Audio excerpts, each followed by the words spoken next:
तो नमस्कार दोस्तों, स्वागत है मगन ट्यूटोरियल्स में। उम्मीद करता हूं सब लोग स्वस्थ होंगे, व्यस्त होंगे, ज़बरदस्त होंगे। दोस्तों, एक दो दिन पहले मैंने वीडियो डाली थी और उसमें नंदन सिंह बोहरा सर ने अपनी कुछ बातें कही थी एनआईएस डीएलएड के संबंध में, उसकी केस को लेकर के, उसके लिए कैसे वकील हायर किए जाने चाहिए, कैसे नहीं किए जाने चाहिए, तमाम चीज़ें उन्होंने एक वीडियो जारी करके कही थी। और वो वीडियो मैंने 2 दिन पहले आपको लाइव दिखाया भी था।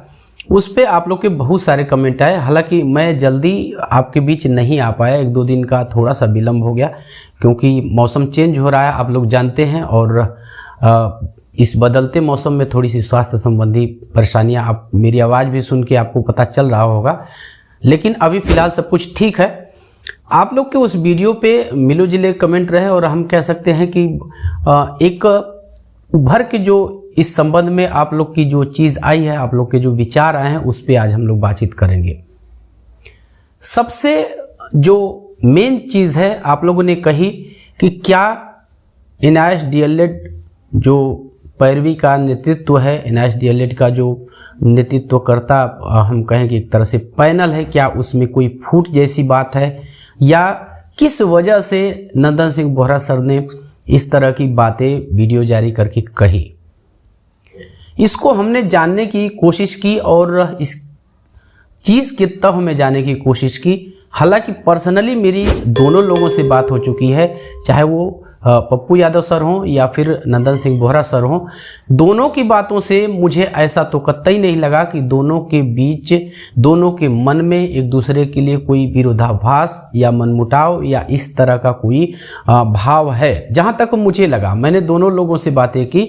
अब वो बातें किन्हीं कारणों से मैं आपको साझा नहीं कर सकता क्योंकि ये एक हम कहें प्राइवेसी का प्रश्न है और सारी चीज़ें हम ये तो नहीं कर सकते। लेकिन हमारी ये कोशिश है, जैसा कि आप लोग हमेशा से ये कहते भी रहे हैं कि क्या ऐसा हो सकता है कि नंदन बोहरा सर और पप्पू सर क्या एक साथ लाइव आ करके, और ये जो एक भ्रम की स्थिति फैली है कि क्या खींचतान हो रही है या क्या कुछ इस तरह की चीज़ें हो रही है एनआईएस डीएलएड के संबंध में। क्योंकि बिहार के स्पेशली हम लोग बात करें तो उसमें बच्चे एनआईएस के सेलेक्ट हो चुके हैं, उनकी नौकरी लग चुकी है। अगर इस बीच कोई ऊटपटांग फैसला आता है माननीय सुप्रीम कोर्ट से, तो सबसे ज़्यादा दुख उन्हीं को होगा। और दुख तो सबको होगा क्योंकि जिसने भी इस तरह का कोर्स किया, एनआईएस से कोर्स किया डीएलएड का, वो उसका सपना था और ऑलरेडी ये पढ़ा रहे थे। ये निश्चित है कि जिन्होंने भी किया है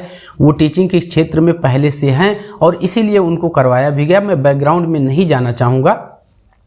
आप लोग की जो मेन क्वेरी है, बहुत से बच्चों ने ये भी कमेंट किए, लाइव कमेंट उन्होंने बल्कि किया कि सर आप दोनों लोग, यानी बोहरा सर और यादव सर, दोनों लोग इस मिलजुल करके इस केस की पैरवी करें और जो कुछ भी है इस संबंध में वो चीज़ें सामने आनी चाहिए। क्योंकि सबकी यही एक हम कहें दिली तमन्ना है कि एनआईएस डीएलएड की जीत हो और वो पूरी तरह से हम कहें कि सुप्रीम कोर्ट से उनको क्लीन चिट मिले, ताकि भविष्य में किसी भी राज्य में, आप जानते हैं कि सुप्रीम कोर्ट से जो भी फैसला आएगा वो संपूर्ण देश पे लागू होगा।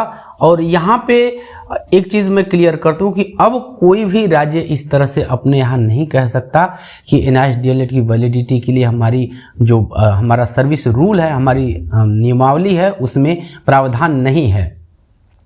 उत्तराखंड ने ही एनआईएस डीएलएड को लेने से क्यों इनकार किया? क्योंकि मेंशन ही नहीं कर रखा था। और मैंने बार बार इस चीज़ पे जोर दिया कि यदि सरकार चाहती तो अपनी जो शिक्षक सेवा नियमावली है, जो सर्विस रूल है, उसमें एक छोटा सा संशोधन करके और एनआईएस डीएलएड को वहीं हाई कोर्ट के, जो नैनीताल हाई कोर्ट है, उसके आदेश को इम्प्लीमेंट कर सकती थी और एनआईएस डीएलएड को शामिल करके और ये विवाद वहीं ख़त्म कर सकती थी, जैसा कि बिहार ने किया। बिहार में भी कहीं न कहीं ये चीज़ें आई थी। मामला पटना हाई कोर्ट तक गया। पटना हाई कोर्ट ने एनआईएस डीएलएड के पक्ष में निर्णय दिया और बच्चे जो एनआईएस डीएलएड के हैं वो बिहार की जो 7th फेज की वैकेंसी है उसमें सेलेक्ट भी हुए हैं। लेकिन अभी चूंकि ये मामला उत्तराखंड सरकार की तरफ से सुप्रीम कोर्ट तक चला गया और सुप्रीम कोर्ट में मैंने इस चीज़ को हमेशा से कहा है कि जो भी जजेस हैं, जो भी हम कहें कि सुनवाई के लिए बॉडी है वो केवल और केवल फैक्ट देखती है, और यदि फैक्ट सही तरीके से वहाँ पे प्रस्तुत नहीं किए जा सके तो फिर फैसला हम कह सकते हैं कि कुछ भी हो सकता है। इसलिए आप लोग के भी दिमाग में भी ये चीज़ें हैं, बच्चों की भी एक मेन क्वेरी है कि किसी भी तरह का जो NSDLED नेतृत्व है, लीडरशिप है, उसमें किसी तरह का विरोधाभास न हो, कोई आपसी मनमुटाव न हो। उत्तर प्रदेश से यदि हम लोग बातचीत करें या फिर उत्तराखंड से बातचीत करें तो इस संबंध में यही चीज़ें निकल के आती हैं कि हाँ, ये चीज़ें तो सही है कि बहुत से लोग आगे आना चाहते हैं। अब उनकी कितनी पहुंच पकड़ है, क्या वो कर सकते हैं, क्या नहीं कर सकते हैं, वो हम नहीं कहना चाहते। लेकिन जो ये दो मेन चेहरे हैं ये पूरी तरह से सामने हैं, सोशल मीडिया पे भी हैं और ऑफलाइन ज़मीनी हकीकत में भी हैं। एक तरफ नंदन सिंह बोहरा सर ने, आप लोग जानते हैं कि उत्तराखंड में सिंगल बेंच, डबल बेंच दोनों न्यायालयों से NSDLED को जीत दिलाई। बल्कि जब डबल बेंच से डिग्री हुई थी, NSDLED के पक्ष में फैसला आया था, तो बाकायदा कोर्ट ने सरकार पे जुर्माना भी, आर्थिक दंड भी लगाया था।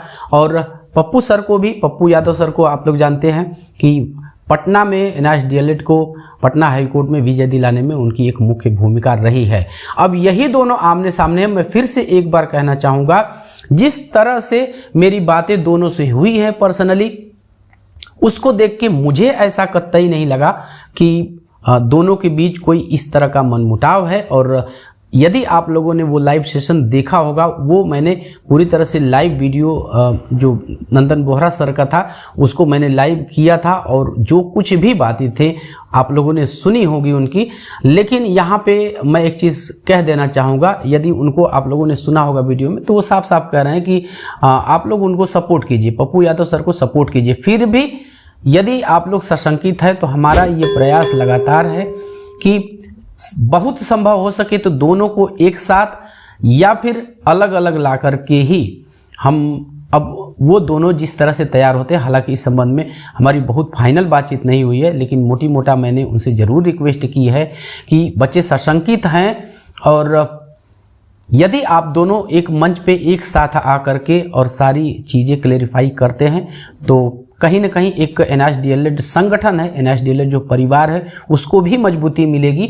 और दूसरी चीज़, जो बच्चे एक हम कहें कि ऊहापोह की स्थिति में जी रहे हैं, तो उनको भी एक संबल मिल जाएगा, एक सहारा मिल जाएगा, एक क्लैरिफिकेशन मिल जाएगा कि नहीं, हमारा संगठन ठीक है, चाहे वो उत्तराखंड का हो, बिहार का हो, कोई भी संगठन हो, वो बेहतरी के लिए ही प्रयास करेगा। लेकिन एक चीज़ से आप लोग सावधान रहिएगा, कोई भी ऐसे अनधिकृत लोग जो स्वयंभू हम कह सकते हैं, स्वयं भी वो कोषाध्यक्ष हो सकते हैं, स्वयं भी अध्यक्ष हो सकते हैं, वो कुछ भी हो सकते हैं। देखिए, एक इसका आर्थिक फैक्टर भी है। यदि आप जिम्मेदार पर्सन को सहयोग करते हैं, बिना आर्थिक सहयोग के नहीं हो पाएगा। जिस तरह से आप बड़े वकील की कल्पना करते हैं, कपिल सिब्बल की, सलमान खुर्शीद की, इस तरह से बड़ी वकीलों का फीस लाखों में होती है, और ये लाखों कोई एक आदमी बियर कर भी नहीं सकता। हम लोग नौकरी पेशा लोग हैं, लेकिन हम भी अगर साल भर 2 साल की अपनी कमाई झोंक दें तो भी उनकी फीस पूरी नहीं होगी। तो सहयोग पे ही पूरा दारोमदार जो सुप्रीम कोर्ट में केस की सुनवाई का है, वो सहयोग पे ही आधारित है। आपको सहयोग तो करना पड़ेगा, लेकिन वो किसी जिम्मेदार पर्सन को ही करना पड़ेगा, और वो जिम्मेदार पर्सन एक पूरी तरह से खुल के आपके सामने आ चुके हैं, पप्पू यादव सर। बाकी जो सारी चीज़ें हैं, हमारी कोशिश है कि मैं खुद उन्हीं की जुबानी आप तक पहुंचाऊं।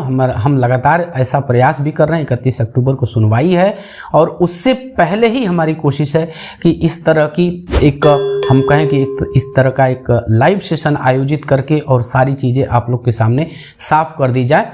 और हाँ, हम अपनी तरफ से कहेंगे, जितना भी हमारी समझ है, जितना भी हम इस केस को समझ पाए हैं, उसे देख के हमें ऐसा लगता है कि NSDLEड जो है वो काफ़ी मजबूत है, और उसे फाइनली विजय श्री भी ज़रूर मिलेगी।